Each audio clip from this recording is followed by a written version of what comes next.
तो कहते हैं कि पहला प्यार ही सच्चा प्यार होता है और प्यार एक ही बार होता है। जो बार बार हो उसे प्यार नहीं बल्कि उसे कुछ और ही कह सकते हैं। दरअसल एक महिला को एक आदमी से प्यार होता है और वो उससे शादी कर लेती है। शादी के बाद उन दोनों को एक बच्ची भी हो जाती है। सब कुछ ठीक ठाक चल रहा था, लेकिन कुछ ही समय के बाद उस महिला को एक दूसरे व्यक्ति से प्यार हो जाता है। और जब उस दूसरे व्यक्ति को ये पता चलता है कि उसको सिर्फ मुझसे ही नहीं बल्कि कई मर्दों से प्यार है और कई मर्दों के साथ वो एक साथ संबंध में चल रही है, तो जानकर उसके होश उड़ जाते हैं। और साथ ही इस सच्चाई को जानने के बाद एक ऐसा खौफनाक कदम उठाया जाता है और एक ऐसा कत्ल होता है जिससे सबकी रूह कांप जाती है। दोस्तों नमस्कार, मैं ज्योति सिंह आपके अपने चैनल क्राइम शूट में आप सभी का हार्दिक स्वागत करती हूँ। दोस्तों, अगर आप सभी मेरे चैनल पर नए हैं तो प्लीज़ वीडियो को लाइक करें, शेयर करें, चैनल को सब्सक्राइब करें। और अगर आपको हमारे वीडियो में कुछ भी कमी नज़र आती है या कुछ सुधार करने की ज़रूरत है तो प्लीज़ हमें कमेंट करके बताएं, मैं उसे दूर करने की पूरी कोशिश करूँगी। दोस्तों, ये जो सच्ची घटना आपको सुनाने जा रही हूँ वो है राजस्थान के खैरथला तिजारा की। यहाँ पर एक व्यक्ति लगभग रात के 12 बजे के आसपास निकल रहा था। वहाँ पर एक झोपड़ी कुछ सुनसान एरिया था। तभी उस व्यक्ति की नजर जाती है वहाँ पर पड़े एक व्यक्ति की तरफ।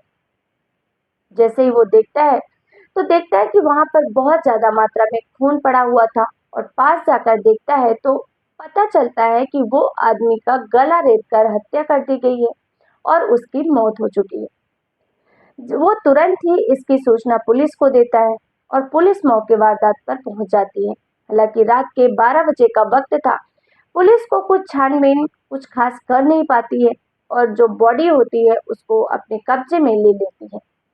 सुबह होती है। सुबह होने के बाद वहां पे जो भी आला अधिकारी होते हैं, डॉग स्क्वाड की टीम होती है, फॉरेंसिक टीम होती है, सभी घटना स्थल पर पहुंचते हैं और मुआयना करना शुरू करते हैं। अब घटना स्थल के थोड़ी ही दूरी पर एक हेलमेट मिलता है। हेलमेट बिल्कुल नया था। पुलिस को ये समझ में नहीं आ रहा था कि आखिर नया हेलमेट कोई क्यों फेंकेगा। उसको भी हिरासत में कब्जे में ले लिया जाता है। साथ ही जब थोड़ी दूर और चलते हैं तो लगभग घटना स्थल के जहां बॉडी मिली थी उससे लगभग 100 से 150 मीटर की दूरी पर एक गाड़ी का निकला हुआ नंबर प्लेट मिलता है। उसे भी पुलिस लेती है। साथ ही खोजबीन शुरू ही थी कि थोड़ी ही दूर बाद एक बिना नंबर प्लेट की गाड़ी भी खड़ी मिलती है और पुलिस उसे भी कब्जे में लेती है। साथ ही जो भी जितनी भी जांच पड़ताल की जा सकती थी घटना के स्थल के आसपास वो सभी कर दी जाती है। अब इस घटना की जांच पड़ताल शुरू होती है कि आखिर इस व्यक्ति की हत्या किसने की और क्यों की, क्योंकि हालांकि एक नज़र में देखने से यही लग रहा था कि लूट के इरादे से हत्या की गई है, क्योंकि ना तो बॉडी के साथ कोई छेड़छाड़ की गई थी, ना ही शरीर में किसी तरीके के चोट के निशान थे। बस एक झटके में गला रेता गया था और फेंक दिया गया था। खोजबीन शुरू होती है। नंबर प्लेट से सबसे पहले ये पता लगाने की कोशिश की जाती है कि आखिर ये गाड़ी है किसकी।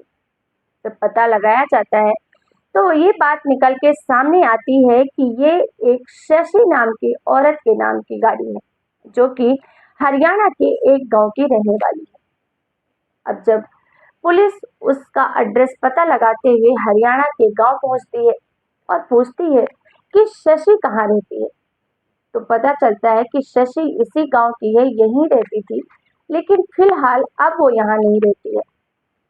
फिर उनको इंद्रपाल, जिस आदमी की मौत हो गई थी उसका नाम इंद्रपाल था, उसकी फोटो दिखाई जाती है गांव वालों को। तो गांव वाले तो एक नज़र में ही पहचान लेते हैं कि ये इंद्रपाल है और वहीं से पुलिस को ये बात पता चलती है कि शशि तो यहाँ शादी होकर आई थी, लेकिन कुछ ही समय बाद वो अपने पति से तलाक ले लेती है और क्योंकि उसको इंद्रपाल नाम के उसी व्यक्ति से, जो कि उसी गांव में एक सिक्योरिटी गार्ड की नौकरी करता था, उससे प्यार हो जाता है और वो अपने पति से कहती है कि अब मैं तुम्हारे साथ नहीं बल्कि इंद्रपाल के साथ रहना चाहती हूँ और तुम मुझे डिवोर्स दे दो। और पहला पति तलाक दे देता है। उसके बाद वो इंद्रपाल के साथ वहां से राजस्थान के खैरथला चली जाती है। पत्नी भी सिक्योरिटी गार्ड की नौकरी करती थी, शशि जिसका नाम था, और जो उसका हस्बैंड था इंद्रपाल, दूसरा हस्बैंड, वो भी सिक्योरिटी गार्ड की नौकरी करता था। अब वो जिस सोसाइटी में नौकरी करते थे काफी बड़ी सोसाइटी थी। वहां रहते हुए कुछ वक्त बीता था, हालांकि एक लड़का भी हो चुका था उन दोनों का। वहां पर कुछ दिन रहते हुए वहां दो और सिक्योरिटी गार्ड रहते थे जिसका नाम था कुलदीप और बालाकांत। वो रोज ही वहां से आना जाना करते थे और उन दोनों की नजर शशि पर पड़ती है। और जब शशि पर नजर पड़ती है तो उन दोनों को शशि से प्यार हो जाता है और शशि को भी उन दोनों से एक साथ प्यार हो जाता है। और अब शशि उन दोनों से मिलने लगती है और बहुत ही कम समय में शशि का उन दोनों के साथ नाजायज रिश्ते, अनैतिक रिश्ते या यूं कहें कि फिजिकल रिलेशन शुरू हो जाते हैं। इस बात का धीरे धीरे इंद्रपाल को एहसास होता है। उसे कहीं ना कहीं ये लग रहा था कि कुछ तो हुआ है। शशि मुझसे दूर दूर रहती है, कटी कटी रहती है, उसके बात करने का अंदाज तक बदल गया है। और वो जानने की कोशिश करता है तो पता चलता है कि जो कुलदीप रहता है और जो बालागाज, उन दोनों से ही शशि के अनैतिक रिश्ते हैं। थोड़ी और वो जानने की कोशिश करता है तो पता चलता है शशि का इन दोनों से ही नहीं बल्कि कई मर्दों के साथ संबंध चल रहा है। और वो भी शारीरिक संबंध, सिर्फ बातचीत तक नहीं थी। क्योंकि शशि सिक्योरिटी गार्ड की नौकरी करती थी और वो जहां भी जाती थी, कभी उसकी रात में भी ड्यूटी होती थी, नए नए लोगों से, नए नए सिक्योरिटी गार्ड से मिलना होता था, या यूं कहे कि उसको रोज नए मर्दों के साथ सोने की लत हो चुकी थी। उसको नया इंसान बहुत जल्दी पसंद आता था और उसके साथ उसको रिलेशन बनाना रहता था। ये सब चल ही रहा था जब इंद्रपाल को ये सब बात पता चलती है तो इंद्रपाल शशि को रोकने टोकने लगता है, साथ ही नाइट ड्यूटी करने से वो मना कर देता है। और इस बात से शशि बहुत नाराज होने लग जाती है, इंद्रपाल से झगड़ा करने लग जाती है। और एक दिन गुस्से में आकर वो इंद्रपाल से कहती है कि जब मैं अपने पति को छोड़कर आई थी तो तुम्हें पता था कि मैं शादीशुदा हूँ, किसी और की मैं पत्नी रह चुकी हूँ, तब तो तुम्हें कोई प्रॉब्लम नहीं थी, लेकिन अब मैं अगर किसी और के साथ संबंध में आती हूँ तो तुम्हें इतनी प्रॉब्लम क्यों होती है। हालांकि ये बात सोच से परी थी, क्योंकि इंद्रपाल ने तो यही सोचा था कि उसकी पत्नी उससे सच्चा प्यार करती है और इसीलिए उसने अपने पति को छोड़कर उससे शादी की है। लेकिन इंद्रपाल का जो भ्रम था वो टूट चुका था। कुछ दिन यही बीतते रहते हैं, रोज घर में लड़ाई झगड़ा होता है और शशि परेशान हो जाती है। और शशि के जो दो और यार थे, कुलदीप और बालाकांत, उनको कहती है कि मुझे अब इस आदमी के साथ नहीं रहना है, मैं परेशान हो गई। तो कुलदीप और बालाकांत कहते हैं कि तुम चिंता मत करो, थोड़ी ही दूर की दूसरी सोसाइटी में मैं तुम्हें कमरा दिला देता हूँ और तुम आराम से वहां रहो ताकि हमें मिलने में भी कोई दिक्कत नहीं हो। और ऐसा करके वो दोनों मिलकर शशि को दूसरी सोसाइटी में एक रूम दिला देते हैं और शशि अपने दोनों बच्चों के साथ वहां रहने लग जाती है। अब वहां बालाकांत और कुलदीप को रोकने टोकने वाला कोई नहीं था। वो अपनी मर्जी से जब चाहे उसके घर जाते, जब चाहे संबंध बनाते। सभी वक्त गुजर ही रहा था, लगभग 15 से 20 दिन का वक्त बीत चला था, लेकिन इंद्रपाल को इस बात की कोई भनक नहीं थी कि शशि उसी शहर में दूसरी कॉलोनी में रह रही है। तभी वो परेशान होकर कुलदीप और बालाकांत के पास जाता है और कहता है कि तुम लोग जरूर जानते हो कि मेरी बीवी कहाँ है, मेरी बीवी को ढूंढने में मेरी मदद कर दो। तो वो कहते हैं कि एक तांत्रिक बाबा है जो अगर तुम उसको अपनी बीवी की फोटो दिखाओगे तो तुरंत ही बता देगा कि तुम्हारी बीवी इस वक्त कहाँ है। और इस अनजान से अनजान जो इंद्रपाल होता है वो बोलता है ठीक है, मुझे लेकर चलो। शाम का वक्त हो चला था। कुलदीप और बालाकांत बीच में इंद्रपाल को बिठाते हैं बाइक पर और लेकर चल देते हैं। और जब रात हो जाती है, अंधेरा हो जाता है, एक सुनसान जगह पड़ती है जिसकी तैयारी उसने पहले से ही कर रही थी। बालाकांत पीछे बैठा था, कुलदीप गाड़ी चला रहा था और बालाकांत एक तेज धारदार हथियार निकालता है और तुरंत ही इंद्रपाल की गला रेतकर हत्या करके वहीं पर फेंक देता है।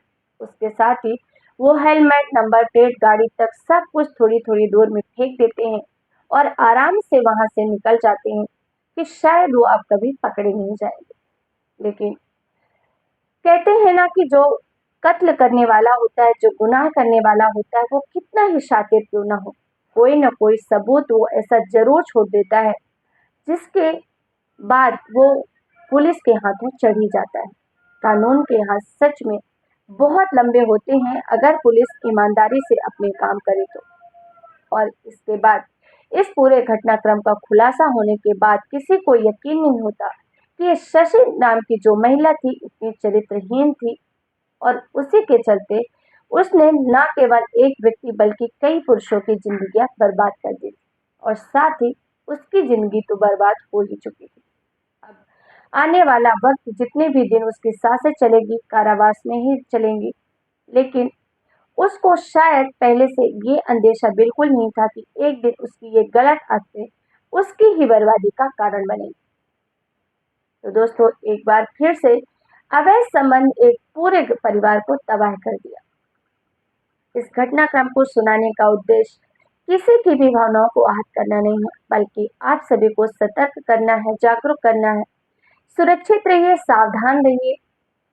फिर मिलेंगे एक नई सच्ची क्राइम घटना के साथ। तब तक के लिए आप सबका बहुत बहुत धन्यवाद। जय हिंद, जय भारत।